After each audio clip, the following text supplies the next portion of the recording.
Hello, my name is Henry Thron, and this week's Torah portion is Re'eh, or see. Today, let's look at one of God's commands from this portion that has sparked conversation and debate among the Torah-observant community.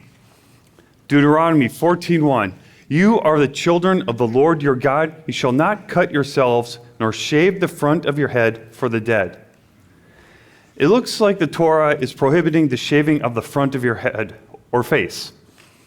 There are other passages in Torah that appear to confirm this. For example, Leviticus 19:27, you shall not shave around the sides of your head, nor shall you disfigure the edges of your beard. Leviticus 21 has some commands specifically for the priests. Verse 5, they shall not make any bald place on their heads, nor shall they shave the edges of their beards, nor make any cuttings in their flesh. However, there are other passages that permit shaving. Leviticus 14:8, the leper who is to be cleansed shall wash his clothes, shave off all his hair, and wash himself in water, that he may be clean. After that he shall come into the camp, and shall stay outside his tent 7 days. But on the 7th day he shall shave all the hair off his head, and his beard, and his eyebrows. All his hair he shall shave off. He shall wash his clothes, and wash his body in water, and he shall be clean. Shaving was commanded by God for cleansing after leprosy. Numbers 6:5, all the days of the vow of a Nazirite of his separation, no razor shall come upon his head, until the days are fulfilled for which he separated himself to the Lord. He shall be holy. Then he shall let the locks of the hair of his head grow. All the days that he separates himself to the Lord, he shall not go near a dead body. Verse 9, and if anyone dies very suddenly beside him, and he defiles his consecrated head, then he shall shave his head.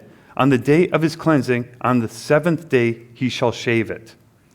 Shaving was also commanded as cleansing for someone who took a Nazirite vow if he was defiled by somebody dying nearby.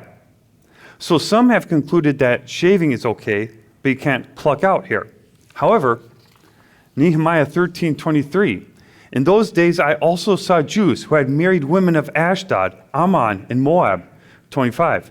So I contended with them and cursed them, struck some of them, and pulled out their hair, and made them swear by God, saying, you shall not give your daughters as wives to their sons, nor take their daughters for your sons or yourselves. Nehemiah punished people for disobeying God's commandments by pulling out their hair. Ezra 9:2, for the people of Israel have taken some of their daughters as wives for themselves and their sons, so that the holy seed is mixed with the peoples of these lands. Indeed, the hand of the leaders and rulers has been foremost in this trespass. So when I heard this thing, I tore my garment and my robe and plucked out some of the hair of my head and beard and sat down astonished. Ezra plucked out his own hair because he was upset over others breaking God's commandments. Nehemiah and Ezra were mourning the breaking of God's commandments. They wouldn't have done this by breaking God's commandments. God also called for boldness as part of mourning. Some examples. Isaiah 22:12, and in that day the Lord God of hosts called for weeping and for mourning, for baldness and for girding with sackcloth. Amos 8:10, I will turn your feasts into mourning, and all your songs into lamentation. I will bring sackcloth on every waist and baldness on every head. I will make it like mourning for an only son, and its end like a bitter day. And Micah 1:16, make yourself bald and cut off your hair because of your precious children. Enlarge your baldness like an eagle, for they shall go from you into captivity. It looks like shaving wasn't prohibited after all. So then, what was God actually forbidding in the initial passages we looked at? Let's examine Deuteronomy 14:1 from this week's portion. Here's a table comparing the verses in different translations. As you can see, the New International Version matches what we just read from the New King James Version. The New American Standard Bible states, shave a bald spot above your forehead, and the King James has, make a baldness between your eyes. If we look at the Hebrew at Bible Hub, it matches pretty closely to what we read from the King James Version. And on Bible Gateway, the New King James Version actually has a footnote indicating that's what it literally means. So it appears there was some change over time. This may have been due to social norms influencing the translators. So it appears the King James Version is the closest to the original Hebrew. You shall not make baldness between your eyes. But why would God command that? Most people don't have hair between their eyes anyway. This may have played a part in why the translators changed it to front of head, because that's where men do have hair. I believe there's important context to keep in mind. This is specifically talking about making the baldness for the dead. What does this mean? I did some looking around and found the following. From ancient times to now, a brief history of hair pulling.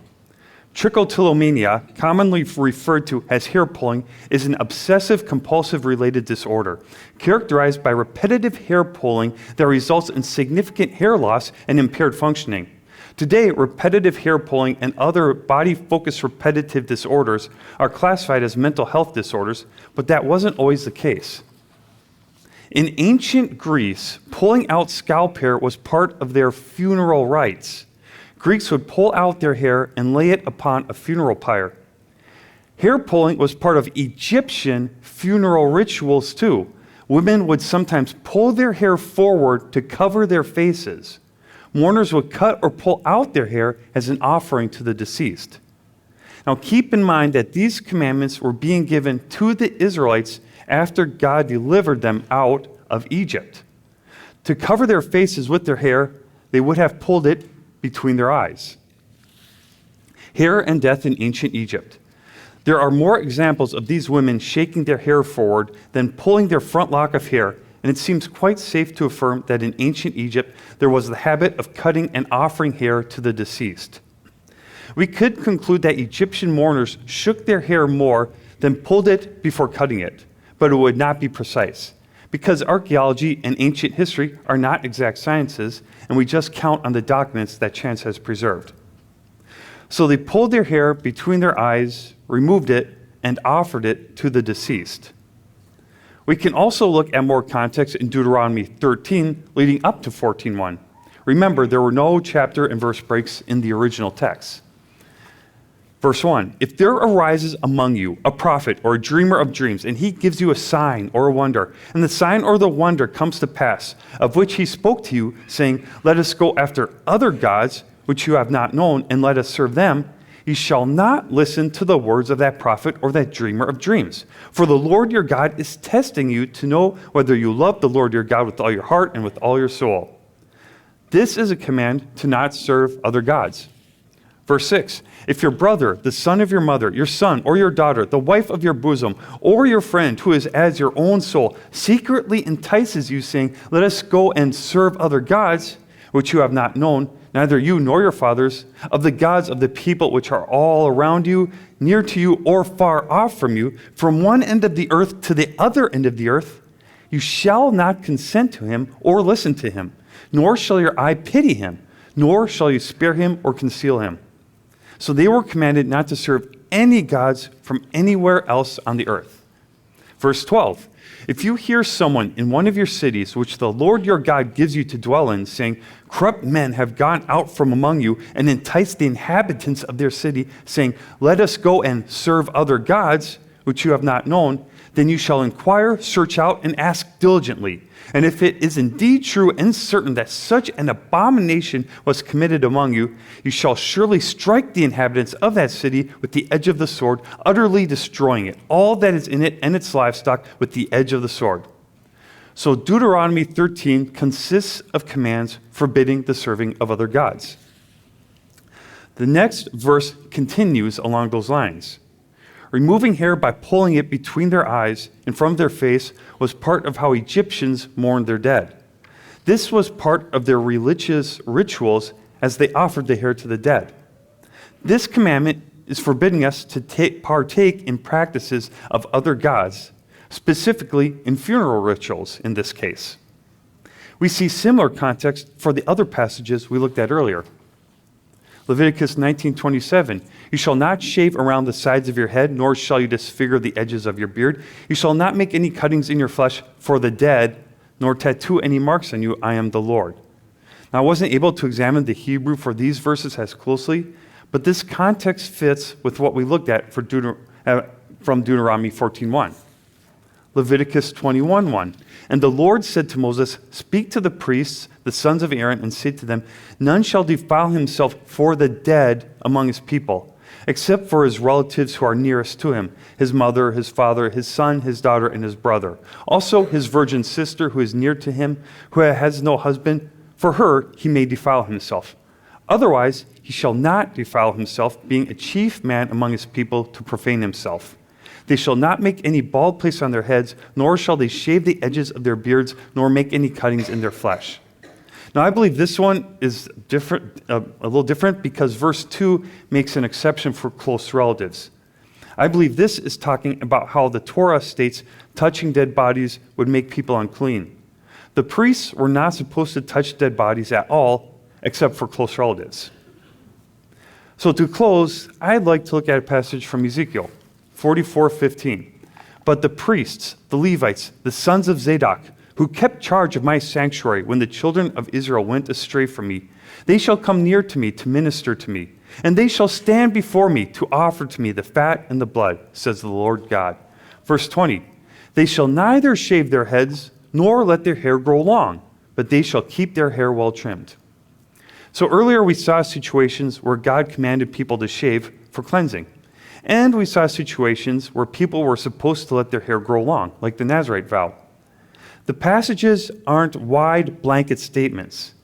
They're for specific situations. And no, this isn't an exhaustive study. If the opportunity presents itself, I will look into these passages and others more closely in the future. But based on what we looked at today, I believe we can come to the conclusion it is okay to cut and shave our hair and beards. But we are forbidden to do so as part of rituals that other gods commanded their people to do. Shabbat Shalom.